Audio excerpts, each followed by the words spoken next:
Les Audacieuses en affaires, le podcast pour vous inspirer, vous les femmes qui nous écoutent, à passer à l'action dans ce merveilleux monde de l'entrepreneuriat.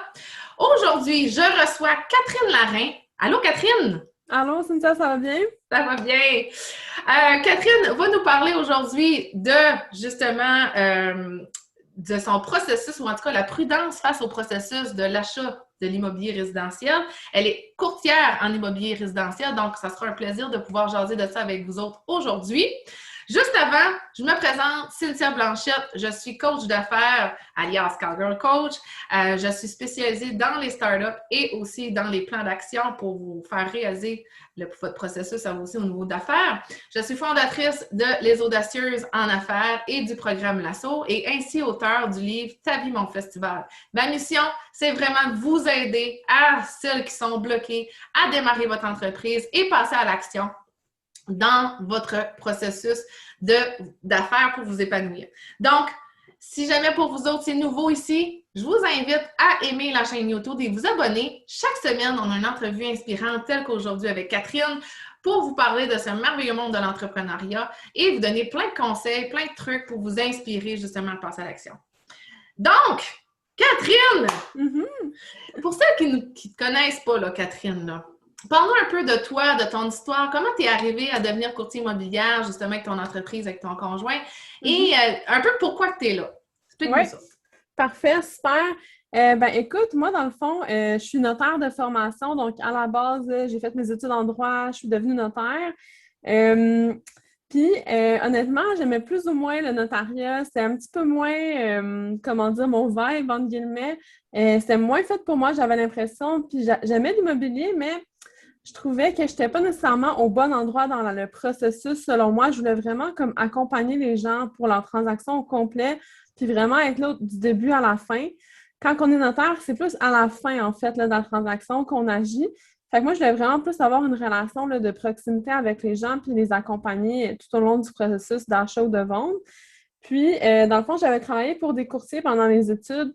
Donc, c'est toujours quelque chose qui m'était resté en tête. J'avais eu vraiment la piqûre pour le courtage, mais j'avais fait mes études en notariat, fait que j'étais comme, bon, il faudrait que je pratique, puis on verra après, voir si j'aime ça et tout.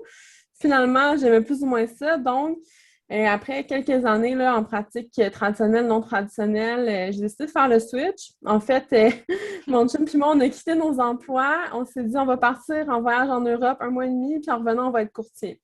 Fait que ça fait à peu près 1 an et demi que c'est arrivé. Donc, ouais, ça a été un gros saut dans le vide, mais honnêtement, très contente d'avoir fait le saut, là.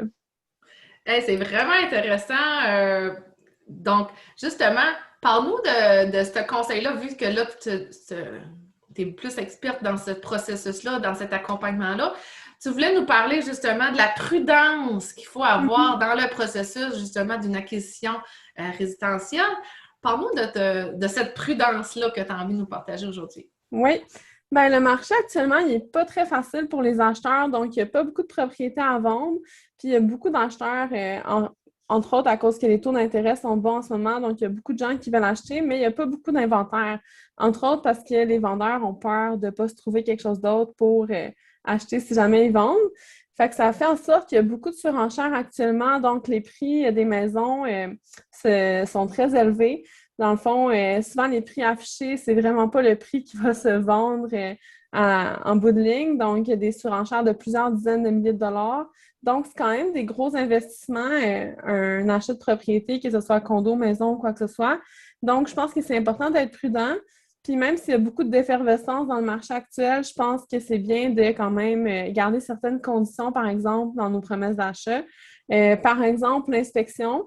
OK. Ces temps-ci, il y a beaucoup de gens qui ne font pas d'inspection pour, dans le fond, essayer d'avoir un avantage ou quoi que ce soit dans leur promesse d'achat. Ils ne mettent pas de clause d'inspection.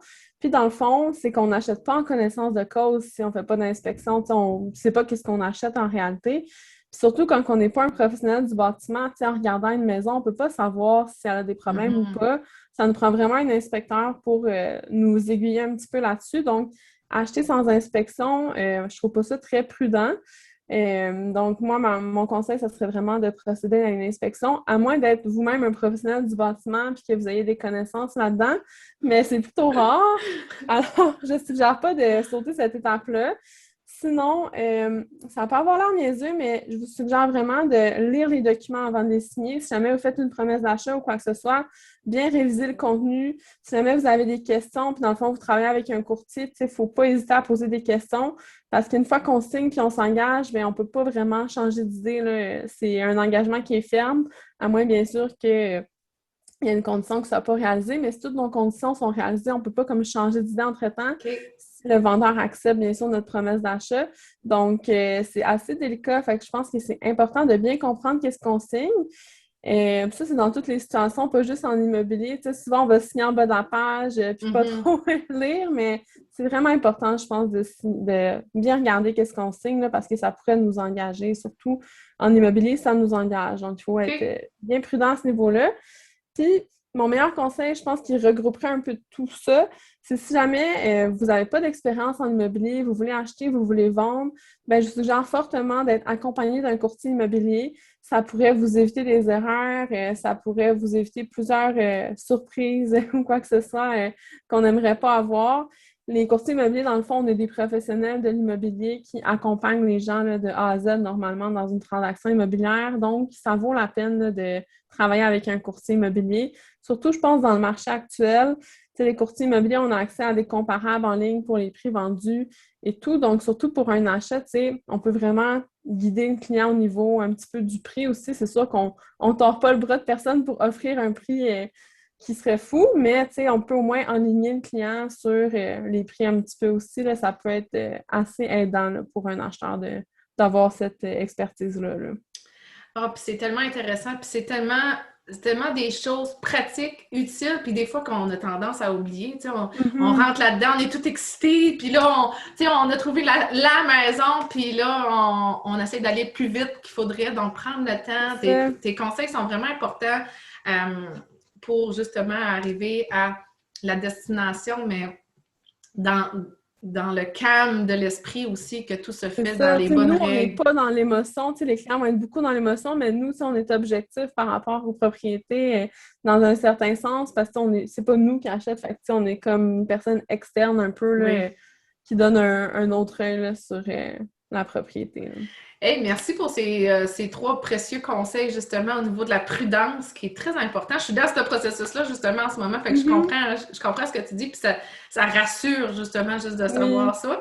S'il y a quelqu'un qui nous écoute, là, en ce moment, puis là, qui hésite, là, je me lance-tu en affaires, ou même, tout simplement, je me lance-tu dans un projet comme autant que toi, que tout quitté, puis que vous êtes lancé, qu'est-ce que tu as envie de dire, justement, pour l'inspirer à passer à l'action?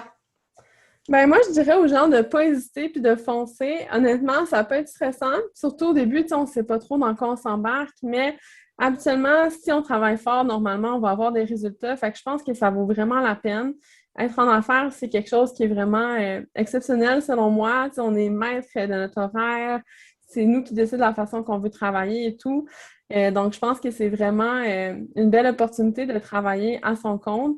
Donc, moi, c'est quelque chose que je conseille fortement. Puis au début, essayez pas de vous comparer trop aux autres. Faites votre propre affaire. Puis dans le fond, il faut se comparer avec soi-même puis s'améliorer soi-même. Je pense que c'est ça qui est important. Puis de ne pas se comparer aux gens que ça fait 10 ans qu'ils font ça. Un jour, ça va être vous aussi dans 10 ans, mais je pense qu'il faut faire des petits pas, puis à un moment donné, on va arriver à des beaux résultats. Là. Oh, c'est tellement inspirant ce que tu viens de dire, puis ça va tellement... Je suis convaincue que ça va en inspirer d'autres, honnêtement. Fait que, Catherine, s'il y en a qui veulent rejoindre justement ton équipe, ton entreprise pour avoir des précieux conseils, comme tu viens de dire, ou avoir un service de courtier immobilier, comment on fait pour te rejoindre?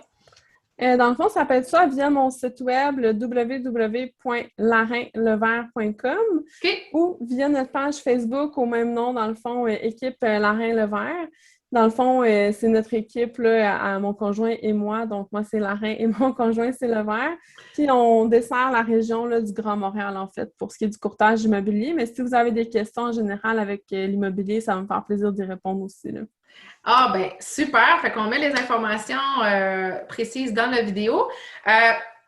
Pour ceux qui nous écoutent et que là, vous êtes en train on vous a peut-être éveillé le sens de devenir en affaires ou en tout cas d'aspirer ou de faire grandir votre entreprise, gênez-vous pas à visiter mon site internet à www.cynthiablanchette.ca pour voir justement, pour rejoindre la communauté d'affaires qui est les audacieuses et tout simplement prendre un appel avec moi pour vous aider justement à aller à la prochaine action et faire le grand saut comme Catherine dit si bien.